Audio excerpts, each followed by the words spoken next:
Bom dia, irmãos. É uma alegria enorme, mais uma vez, podermos estar juntos com a Escola Bíblica Dominical da Quarta Igreja Batista do Rio de Janeiro. E estamos estudando o livro de Atos dos Apóstolos, o livro histórico do Novo Testamento que nos conta o nascimento e também a vida dos primeiros cristãos, o nascimento da igreja.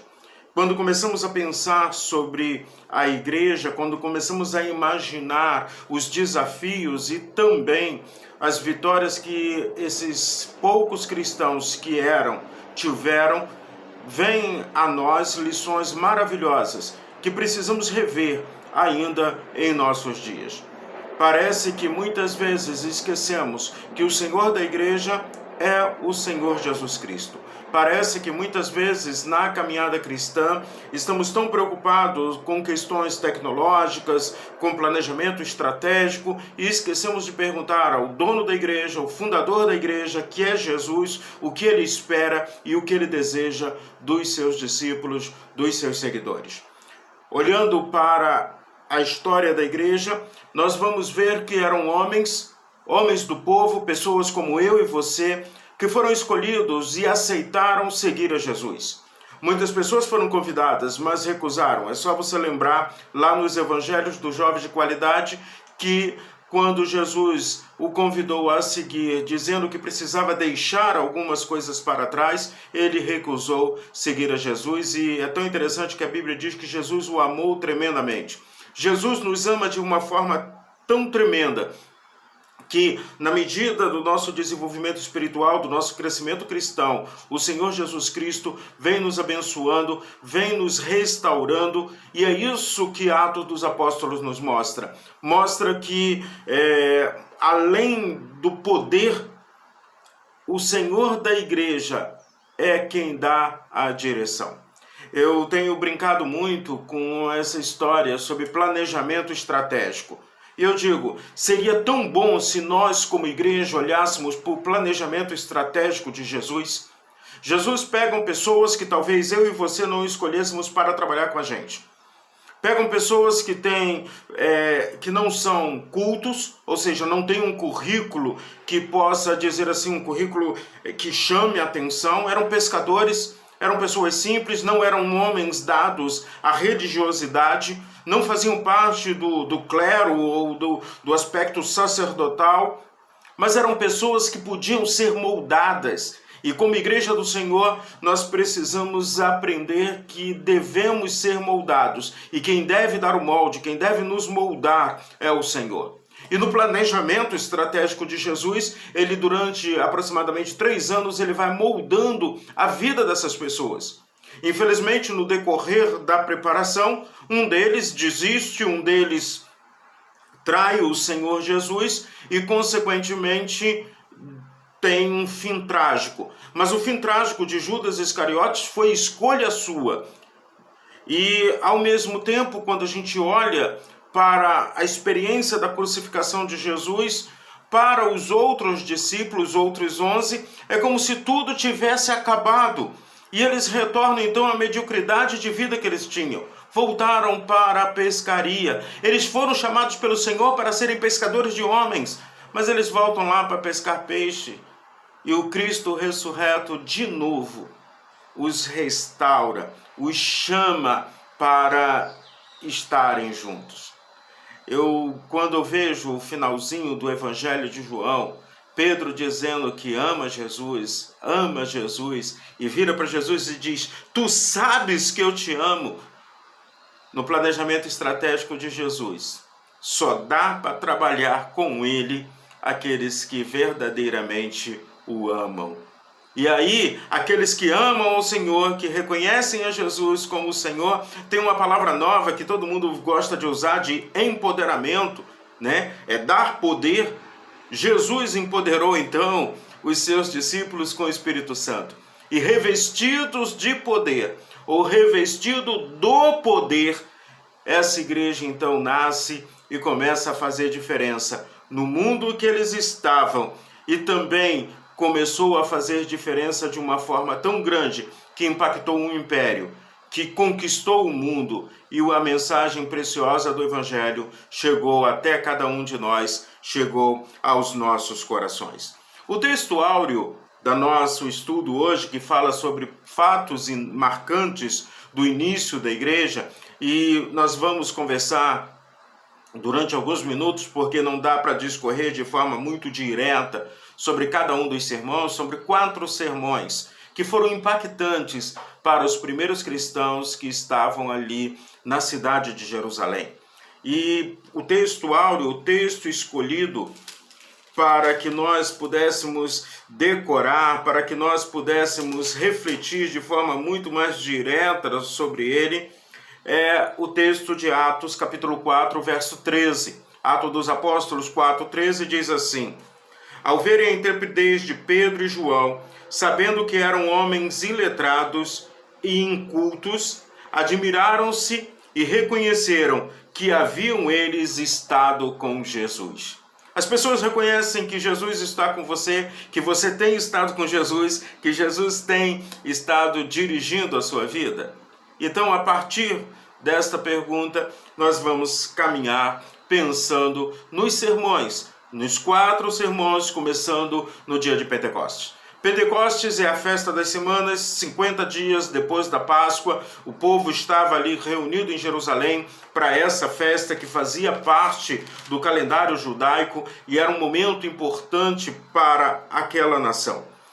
E é esse dia que Jerusalém está cheio de gente, esse dia que pessoas poderão ouvir a mensagem que Deus escolhe para, de forma assim, como se fosse uma apoteose, algo grandioso, mostrar que Ele é Deus e que a sua igreja, a igreja dele, está nascendo e fazendo diferença naquela localidade, depois conquistando o mundo. Afinal de contas, o poder do Espírito Santo era para que nós fôssemos testemunhas. O poder do Espírito Santo é para que as pessoas reconheçam que Jesus é o Cristo, que Jesus é Senhor, que Jesus ressuscitou e há de voltar para buscar a sua igreja. Então, os cristãos estão ali na cidade de Jerusalém. E ali eram em torno de 120 pessoas, como o Atos dos Apóstolos nos mostra. E Pedro, então, toma a palavra. E quando Pedro toma a palavra, algumas pessoas que viram aquela experiência não estavam entendendo nada. Achavam que eles estavam embriagados.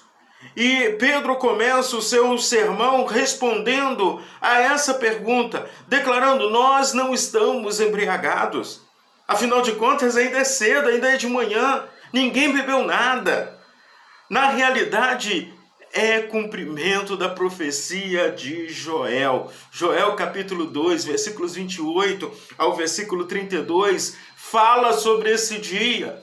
E nesse sermão de Pedro a gente aprende que Deus dá os avisos, Deus mostra, Deus ensina. A palavra do Senhor é importante e nós não podemos menosprezar o Antigo Testamento, pelo contrário, precisamos ser cristãos bíblicos. E se você observar os sermões de Atos dos Apóstolos, eles vão lá no início de todas as coisas para mostrar que aquele momento que eles estão vivendo foi anunciado pelo Senhor. O Senhor falou sobre ele. E é isso que está acontecendo. E o mais importante, quando nós observamos os sermões que estão aqui, que são sermões bíblicos em Atos dos Apóstolos, não por estar em Atos, não por Atos ser Bíblia, mas por eles estarem fazendo referência ao Antigo Testamento, eles estarem comprovando com a própria Bíblia que aquilo tudo que está acontecendo já havia sido profetizado, já havia sido prometido pelo Senhor. Pedro continua ainda no seu sermão e ele apresenta a Jesus, Jesus o Cristo. Jesus que morreu pelo meu e pelos seus pecados. Jesus que injustamente foi crucificado. O Jesus que foi rejeitado pelo seu povo. Mas o Jesus que ressuscitou. O Jesus que ama. O Jesus que perdoa. O Jesus que transforma. Nós vamos falar sobre Paulo mais à frente. Quando Pedro está concluindo o seu sermão, há um clamor. O que podemos fazer?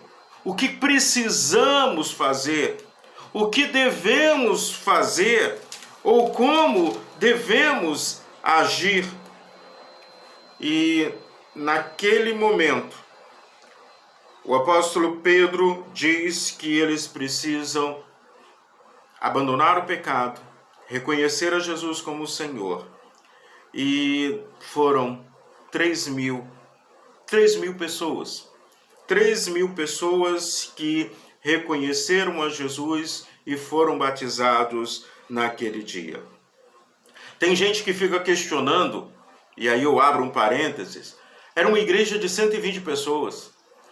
E como é que eles conseguiram discipular e batizar 3.000 pessoas num único dia? Isso você pergunta lá no céu quando chegar. Pergunta para Pedro, pergunta para os primeiros cristãos que estavam junto com ele. Mas eu sei que uma igreja, no poder do Espírito Santo, pode batizar 3.000 pessoas num único dia e pode fazer muito mais do que nós imaginamos. É tão interessante que lá em Atos, capítulo 2, no versículo 41, diz que então os que lhe aceitaram a palavra foram batizados, havendo um acréscimo naquele dia de quase 3.000 pessoas. Ou seja, uma igreja no poder do Espírito Santo é uma igreja que batiza, é uma igreja que crê, é uma igreja que cresce. O segundo sermão que queremos destacar do nosso estudo nesta manhã, neste dia, é um sermão que o autor nos chama do sermão da afirmação, quando Pedro e João estão no templo. Eles estavam ainda naquele momento de transição. E eu sempre abro um parêntese, porque muita gente quer enfatizar que templo é o espaço de culto nosso hoje. O templo para os cristãos é a sua vida, é você, porque a palavra do Senhor diz que nós somos o templo do Espírito Santo. O templo era lugar de sacrifício, o templo era lugar de oferta, o templo é lugar de adoração. Mas hoje, templo de Deus tem que ser a minha vida e a sua vida. Nós estamos vivenciando um momento de transição, em que eles estão saindo do judaísmo, reconhecem a Cristo como Senhor e a igreja está nascendo. E Pedro e João estão indo ao templo e eles encontram um homem coxo, um aleijado, que estava pedindo esmolas na porta do templo. Aquele homem, talvez já, segundo a palavra, ele era aleijado de nascença. Então ele não conhecia outra realidade de vida. E o sermão de Pedro começa com a ação de misericórdia. É muito importante que nós tenhamos consciência disso. O que pregamos precisa estar sendo reflexo daquilo que vivemos. Não adianta um discurso bonito se nós não vivemos o amor de Cristo. Pedro e João então vira para aquele homem e diz: não tenho ouro, não tenho prata, mas em nome de Jesus de Nazaré, levanta e anda. Ouvindo certa vez um sermão, e talvez você tenha sermões que te marcaram, alguém fez uma aplicação desse momento para a situação que muitas vezes como igreja nos colocamos. Vivemos pedindo migalhas, vivemos pedindo esmolas, e estamos achando que somos pobres, que somos inúteis e que somos incapazes. Mas nós somos igreja do Senhor, então precisamos levantar e andar, precisamos agir, porque é isso que o Senhor da igreja espera do seu povo. Mas, com a ação que eles tiveram, as pessoas começaram a fitar os olhos em cima deles, afinal de contas, Pedro e João fizeram um milagre. E tem tanta gente atrás de milagre, meus irmãos. E quando eu me deparo com o sermão de Pedro e João, ou o discurso de Pedro e João, diante daqueles que queriam saber como é que eles conseguiram fazer um milagre desse, fazer com que um coxo andasse, fazer com que alguém tivesse a sua vida restaurada. E aí nós aprendemos que a glória é sempre de Deus. Nós não fazemos nada. Deus nos dá o privilégio de nos juntarmos a Ele na sua obra. E quantas pessoas dentro das igrejas têm perdido este privilégio? Algumas comunidades têm usado a palavra voluntário. Eu particularmente não gosto. O Senhor não está atrás de voluntários. Ele quer discípulos. Ele quer discípulos. Discípulos são pessoas que estão aprendendo dia a dia com o Mestre, mas que se dispuseram a seguir o Mestre, independente das consequências. E aí então, ali no templo, quando as pessoas fitam os olhos para eles e vê que eles fizeram algo extraordinário, Pedro começa: não foi pelo nosso próprio poder ou piedade que fizemos este homem andar. Não fomos nós que fizemos. O Deus de Abraão, o Deus de Isaac, o Deus de Jacó, o Deus dos nossos pais, é quem fez isso, através de Jesus Cristo, o Senhor. Então, nesse sermão, mais uma vez, nós podemos contemplar o poder de Deus. E aí o resultado: a igreja continua crescendo, a igreja continua se desenvolvendo. E aí a igreja chega a quase 5.000 pessoas. E agora nós temos Pedro e João presos, e no momento em que eles foram presos, porque curaram um homem de 40 anos que era aleijado de nascença e pedia esmola à porta do templo, eles começam então a ensinar, marcar a visão da história da igreja, porque muitas vezes quando nos deparamos com qualquer oposição ou perseguição, desistimos, fraquejamos, falhamos, não queremos perseguir aquilo que o Senhor tem como propósito. E aí então, quando a gente observa tudo aquilo, o que eu consigo ver, o que eu consigo contemplar diante das autoridades que poderiam inclusive matá-lo, como mandaram matar Jesus? Pedro e João, eles dizem que não há salvação em nenhum outro nome, porque debaixo do céu não existe nenhum outro nome dado entre os homens pelo qual importa que sejamos salvos. Atos 4, versículo 12. Diante das autoridades, eles declaram que importa antes obedecer a Deus do que aos homens. E é nessa autoridade que eles têm que aqueles que estavam querendo julgá-lo reconhecem que eles andaram e estiveram com Jesus. Mas caminhando, a igreja estava em oração. E quando eu me deparo com esse resultado do chão tremer, a terra tremer, todos eles já estavam orando e o lugar em que eles estavam reunidos tremeu, porque os discípulos estavam cheios do Espírito Santo e com intrepidez anunciavam a palavra de Deus. Eles eram ousados, eles não tinham timidez, pelo contrário, a palavra de Deus, o Espírito Santo tomou conta da vida dele de uma forma tão tremenda que eles estavam fazendo diferença. Agora, se você pega a oração no capítulo 4, do versículo 23 ao versículo de número 31, da igreja orando, o que a igreja pede não é tranquilidade.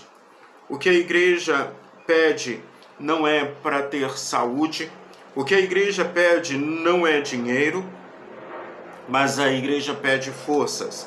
E forças para fazer tudo o que o Senhor pretende que eles façam. Força para que eles pudessem enfrentar os inimigos com ousadia. Força para vivenciarem também essa experiência de crescimento de um Deus grandioso. Coisas grandiosas acontecem quando a igreja se deixa ser cheia do Espírito Santo de Deus. E ser cheio do Espírito Santo de Deus é relacionamento de obediência. Porque eu gosto sempre de enfatizar, o Espírito Santo de Deus é pessoa, não é coisa, não é energia, é pessoa. É uma pessoa que está ao seu lado, dando a direção. Você escolhe se quer obedecer ou não. Você escolhe se quer caminhar segundo a vontade dele ou não. Mas saiba, o Espírito Santo de Deus está o tempo inteiro junto com aqueles que são seus filhos. Continuando, agora nós vamos nos deparar, porque a igreja começa a crescer e tem gente que acha que a igreja em Atos, ou os primeiros cristãos, não tinham problemas. Eles tinham os mesmos problemas que nós temos hoje. Nós tínhamos, na igreja de Atos, tinham pessoas que murmuravam. Na igreja de Atos dos Apóstolos, nós tínhamos pessoas que mentiam, como Ananias e Safira. Na igreja de Atos dos Apóstolos, nós tínhamos perseguições, mesmo que fossem de maneira velada, porque ainda não havia começado a perseguição explícita. A igreja de Atos tinha pessoas, e onde tem pessoas temos problemas. Mas o mais interessante é que a igreja de Atos se deixava também ser guiada, orientada e dirigida pelo Espírito Santo de Deus. E aí o quarto sermão, que poderíamos ver como um momento triste na história da igreja, agora é o sermão de Estevão. Estevão era diácono. E hoje em dia, infelizmente, tem muita gente perdendo a visão diaconal. Bom seria se todos exercessem uma função diaconal, de serviço. Mas a própria palavra do Senhor diz que tem pessoas que têm dons específicos para isso, para servir. Então, trate bem esse ministério, o ministério diaconal da igreja. O primeiro mártir da igreja do Senhor Jesus Cristo foi um diácono, o diácono Estevão. E Estevão, então, foi acusado injustamente, mentiras, perseguições, e então ele está diante do Sinédrio e ele mostra a autoridade que os cristãos têm. E é tão interessante que muitas vezes tem gente que diz que não tem o dom de testemunhar. Testemunhar não é dom, é experiência com Deus. Porque testemunhar é obrigação da igreja. Pregar a mensagem do Evangelho é obrigação da igreja. Não é do pastor, não é de diácono, não é de um grupo específico. A igreja precisa voltar a testemunhar. A igreja precisa voltar a impactar o mundo, como os primeiros cristãos fizeram. É por isso que ainda estamos aqui. E é para isso que fomos chamados. Então, quando nós nos deparamos com a experiência de Estevão, nós observamos que a igreja está crescendo de maneira numérica, mas também está crescendo na sua intimidade com o Senhor. Então, eu posso dizer que há um crescimento exponencial na vida da igreja do Senhor. E hoje em dia, irmãos, as pessoas ficam procurando desculpas para justificar a falta de crescimento da igreja. A igreja precisa voltar a ser igreja. Nós somos diferentes do mundo. O Senhor da igreja disse que estamos no mundo, mas não pertencemos a este mundo. A experiência de conversão agora está quase parecendo uma experiência de adesão, como se você escolhesse um clube. Esse clube é bom, tá legal, eu gosto da forma como as pessoas falam, a energia é boa, vou ficar por aqui. E não, é transformação. É deixar realmente o Espírito Santo de Deus habitar na sua vida e fazer diferença na sua vida. É um marco histórico na sua vida, o que eu era antes e o que eu sou agora com Jesus. E é isso que a gente precisa enfatizar. E quando nós olhamos para a vida de Estevão, o sermão de Estevão, dos 4, poderíamos dizer que é um dos sermões mais longos que nós temos no livro do Atos dos Apóstolos, ou o mais longo. Afinal de contas, ele estava sendo difamado, ele estava sendo acusado de ir contra Moisés, contra a lei, contra Deus, contra o templo.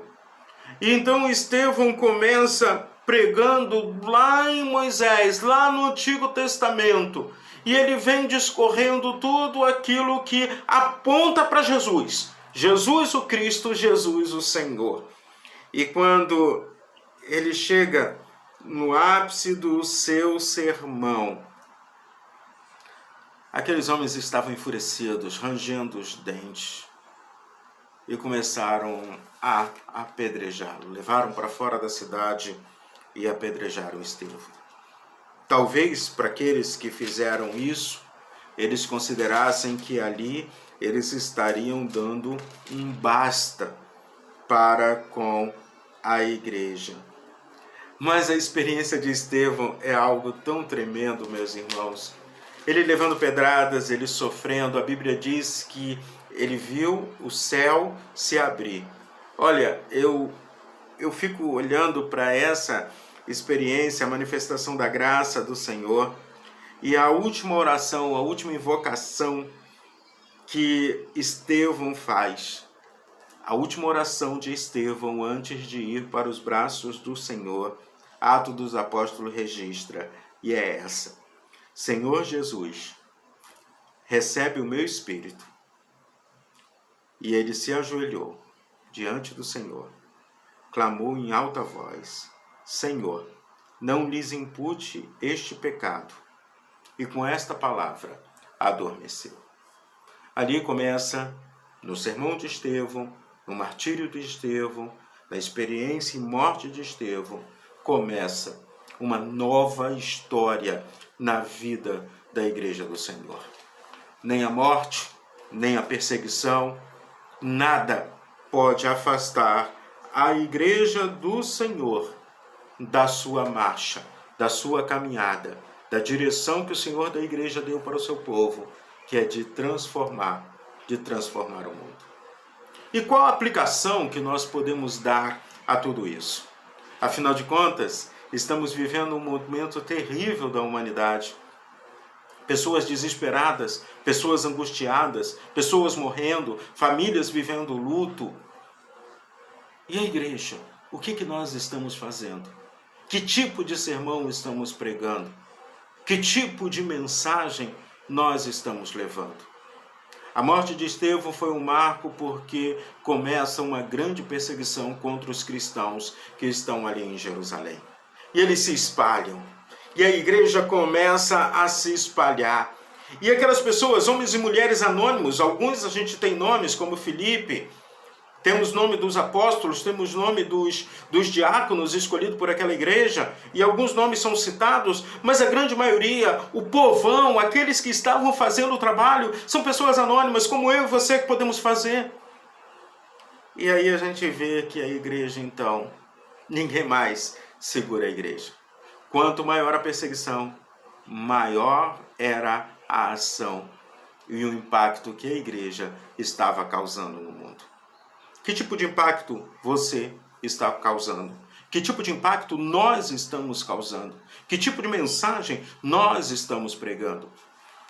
Finalizando, a minha oração é que nós, como Igreja do Senhor, a partir dos sermões que são proféticos, que são reais na vida da igreja, possamos continuar fazendo diferença. E eu quero convidar você a orar primeiro pelas pessoas que estão pregando nos lugares onde são perseguidos. Nós temos muitas pessoas em lugares no mundo, muitos lugares no mundo em que há perseguição velada, pessoas estão sendo presas, pessoas estão sendo martirizadas por pregarem o Evangelho. Orem por esses, para que eles continuem sendo firmados na graça do Senhor. Estamos em mês de missões mundiais. Contribua para que o Evangelho chegue nos cantos mais distantes deste planeta. Mas também façamos a nossa parte pregando o Evangelho. Ao mesmo tempo, tente lembrar qual foi o sermão que impactou a sua vida e fez com que você, hoje, estivesse participando desse momento nosso como membro do povo de Deus, da Igreja de Cristo, da Igreja do Senhor Jesus. Ore pela pessoa que te levou a mensagem de Cristo pela primeira vez, para que Deus abençoe e continue abençoando se ela ainda estiver viva, ou simplesmente agradeça a Deus, porque alguém um dia se preocupou em continuar pregando a palavra e pregou para você. E por fim, esteja orando pela igreja do Senhor Jesus Cristo nesses dias. Dias de muita agonia, dias em que precisamos mostrar que a vida não se resume a isso aqui. A vida não se resume a esses poucos anos que passamos nessa terra, porque o Senhor da igreja ressuscitou, empoderou a sua igreja e fez com que pudéssemos vislumbrar a ressurreição, quando um dia iremos habitar eternamente com Ele. A vida não termina aqui, porque Ele prometeu e Ele é fiel. E Ele declarou que aqueles que são seus filhos, aqueles que reconhecem a Jesus como Cristo e Senhor da sua vida, há de habitar com Ele por toda a eternidade. Por isso, vamos terminar orando, agradecendo a Deus por esse momento em que podemos passar juntos. E lembrem-se, Atos dos Apóstolos não é um simples livro histórico de história da igreja. É um clamor para que a igreja não perca a visão, não perca o seu planejamento e não perca a sua missão. A visão de ser igreja.